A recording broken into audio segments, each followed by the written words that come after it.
Hey, Chris. Among all the games on Saturday, Briley Moore tied for the most receptions by a tight end in the nation. Um, just what impressed you the most about Briley in his first performance? Maybe how has he already answered the call? I knew Bradley was going to play well. He'd had a really good camp, and he's probably one of the hungriest guys we have on the football team. He has a chip on his shoulder because nobody thought he was good enough to play in the Big 12 or at any Power Five. He's come in and gained instant respect from our older guys that have played a lot of football to say, boy, this kid's a really good player. But more than that, he handles his business. He practices hard. He competes. He holds people accountable. He does all the right things. And I think we can get more out of Briley Moore. And that's what I'm going to challenge Briley to is he needs to be more for us moving forward. But so impressed with how he just came right in and made plays. And I know that he's going to have a terrific season. And just it struck me, you had Deuce Vaughn, you had Will Howard. I think I counted a total of five true freshmen that saw action in the season opener. And this comes after last year's season opener when you had three true freshmen play. Just how would you assess this true freshman class right now, even the ones we didn't see on Saturday? And could you see an uptick in true freshman production during this season, unlike any other?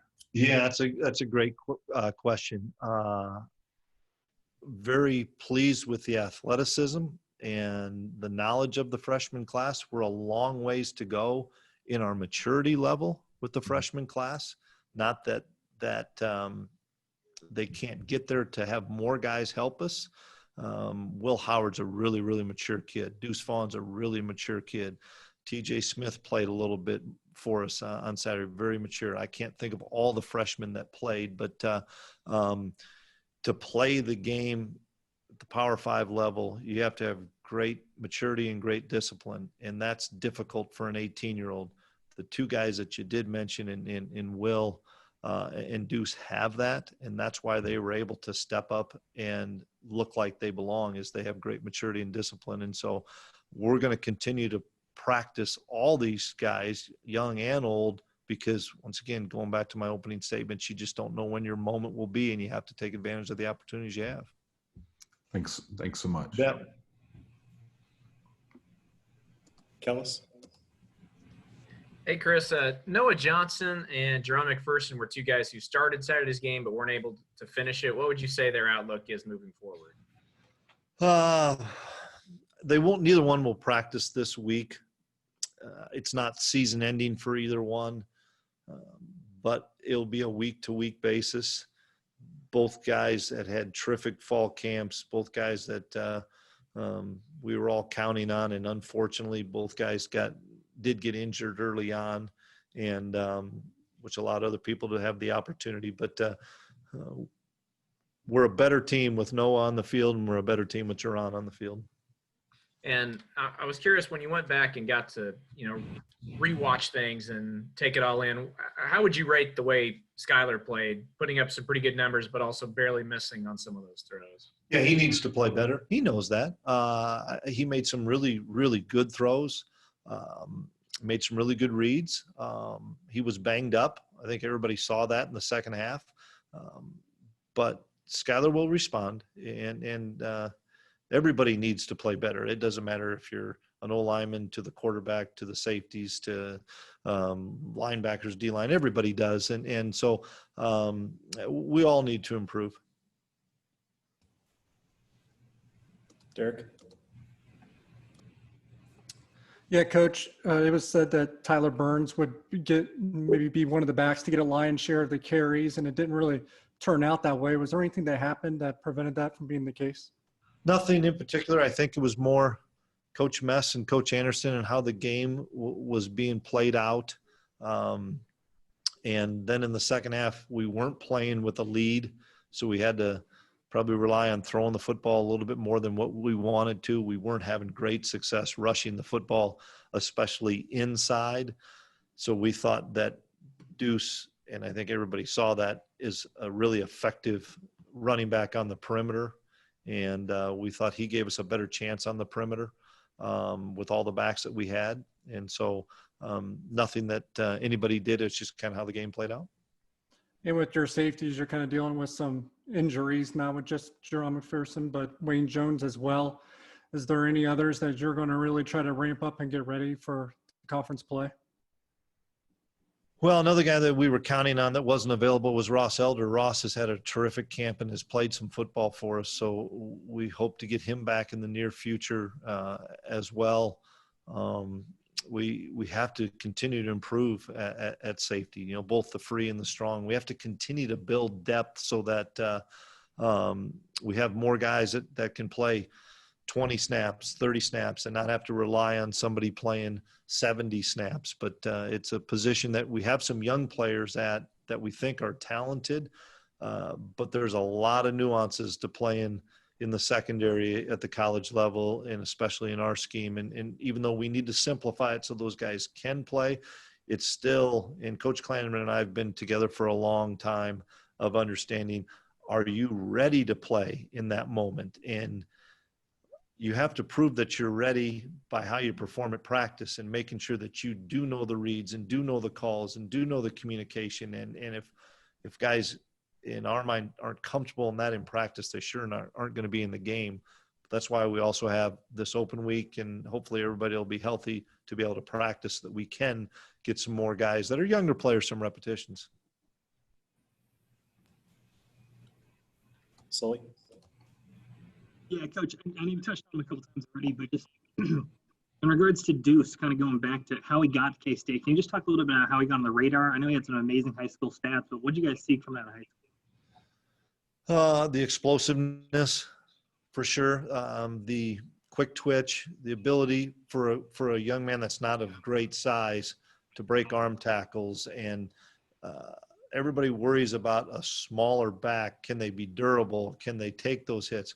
Well, when you're not getting a square shot on guys because they're so quick, you're not taking some of those big hits. And then when he came in the summer with his mother, and I knew right then that he was a fit for what we wanted to do and what we wanted to build upon as far as character and integrity with he and his mom. And then his dad, being in the profession of coaching and now scouting in football, I know he'd been around what it's supposed to be like at the highest level, and how you're supposed to be a professional, and how you're supposed to act, and how you're supposed to have great discipline and maturity.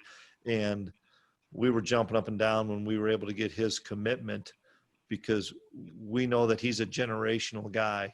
And you say, well, that's a big term to say, a generational guy. I think as much as what he can do off the field for our football team is what he can do on the field.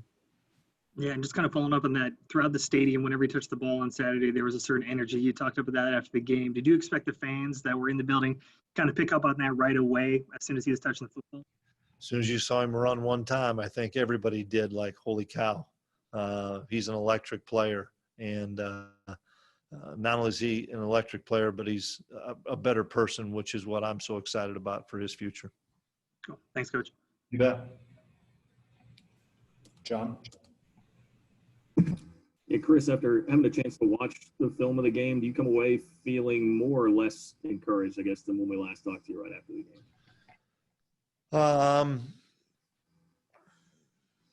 It's a good question. It's hard for me to answer. Still disappointed, still frustrated in a number of things, but I have to kind of pause some, because this is just one of those years, John, that I just don't know. I mean, to think that you're going to be out as many guys potentially as you are because of COVID, or to get guys back for 2 days and they have been out for 14 days, and then they're going to practice for a couple days in practice. I'm not saying any of those things are excuses. They're not. We need to be better. It's just from a management standpoint, from the head coach to the assistants to the players, you don't know who you're practicing with on a daily basis. offensively. You don't know who you're working with in the O-line. You don't know who you're throwing the ball to. You don't know if that corner or that safety, if that's the same guys. And so that's what we're dealt with. And I wish you'd say, well, we're going to get everybody back and everything's going to be fine. I don't know. I don't think any of us know. And so once again, there's no coaching 101 for this. I've talked to some head coaches around the country that we're all dealing with the same stuff, and nobody has the exact answer of this is how you're supposed to do this. And so we're just going to keep learning on the fly and coach the guys that we have for that day really, really hard and really well, so that when they have the chance to play, they're ready to play. And we may have that guy, and 2 days later, get him ready, and then he's gone. That's something you just don't think about as part of college football, but it is right now in college football. And so every week we're going to work with the guys that we have and cross our fingers that we continue to do the right things with hygiene and masking and social distancing so that we can keep guys around. Ask about the trick plays too hurt you guys on Saturday. How fine of a line is it, especially defensively, about those two, between being aggressive, making sure you're still aggressive on defense, and it goes back to discipline. It doesn't go back to aggression, non-aggression. It goes back to what are my rules and principles of the defense? If I follow my rules and principles of the defense and I don't lose my eyes, I'll be fine. We have the answers for everything. We have the answer for the double pass. We have the answer for whatever the Philly special, throwing it to the quarterback. If I follow my rules and principles within the framework of the defense, we have somebody assigned to everything. If I don't follow the rules and principles on not only a trick play, but it could be a normal play, just a normal run, whatever, you're not going to be successful. And those are the things that as a staff, we have to continue to try to keep preaching, whether it's a young player that only has had that snap 10 times or an older player that's had that snap 190 times.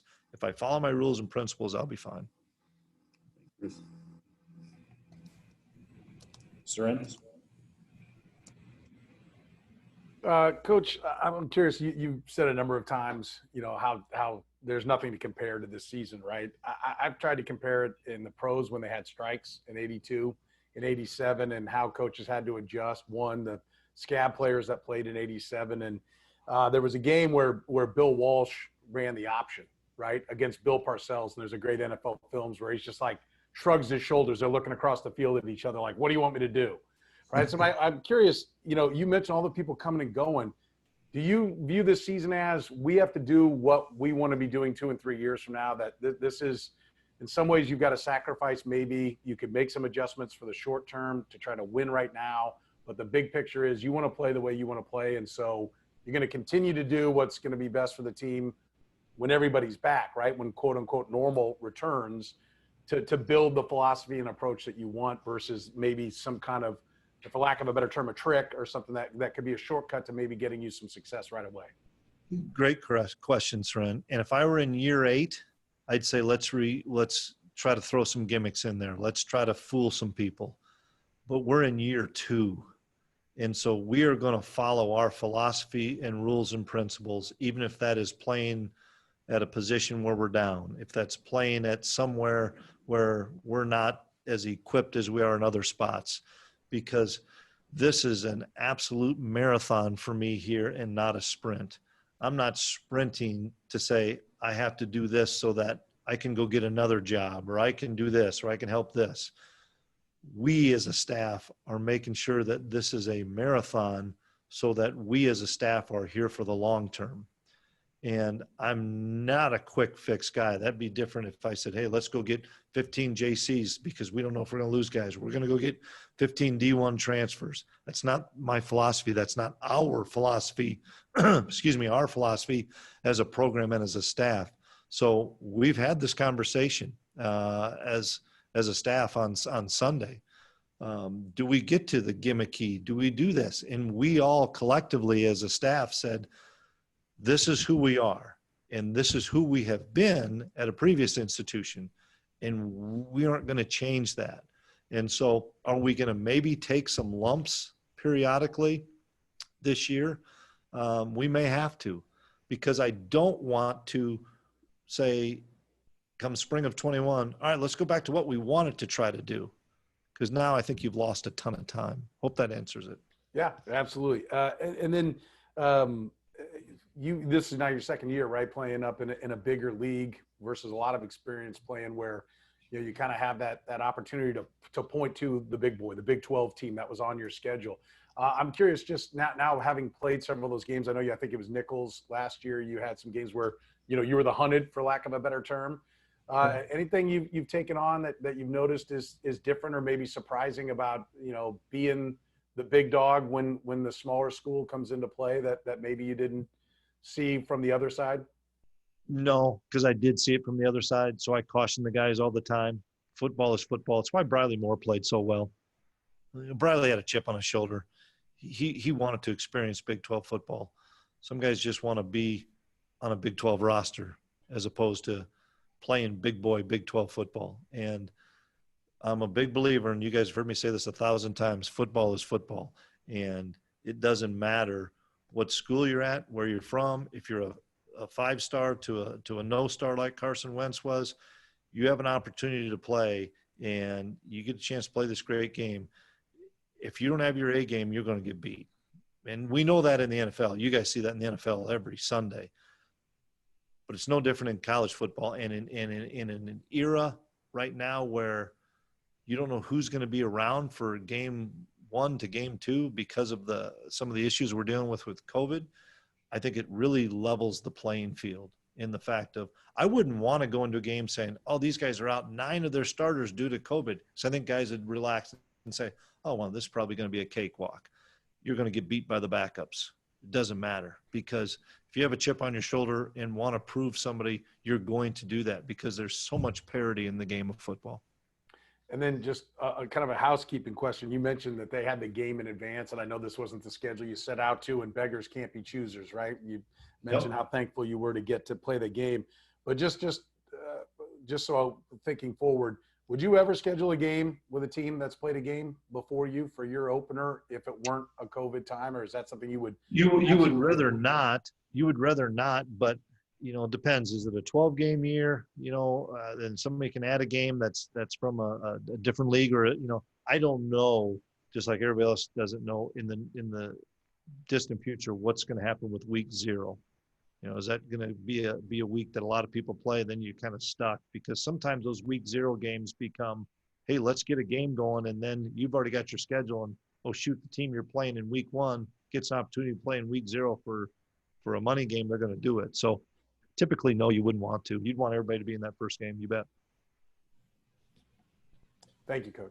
You bet. Thanks, Ron. Last one right here, Blair.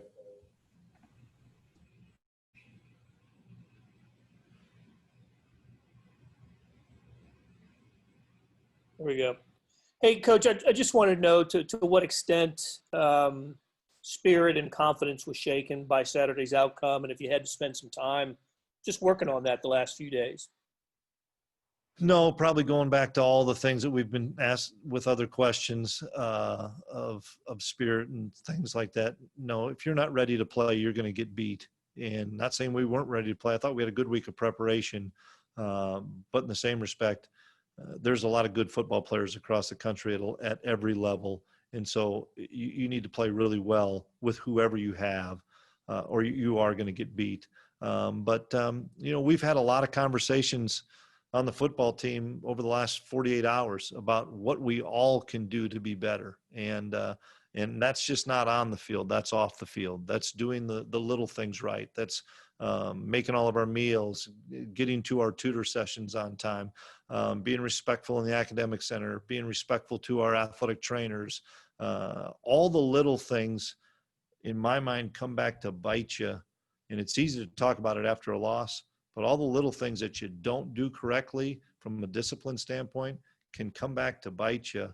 And some of those things, not all, but some of those things did on Saturday. So probably more of an awakening, not to a coaching staff. I think our coaching staff knew that some of these things could happen, but to an older kid, a younger kid, that we got to tighten our ship a little bit here. And that's the challenge to our guys. And I'm excited because we have challenged those guys. And I'm looking forward to seeing how guys respond, not just in a week. You don't tighten the ship in a week, but over the next 3 months, whether that's 2 games or 9 games.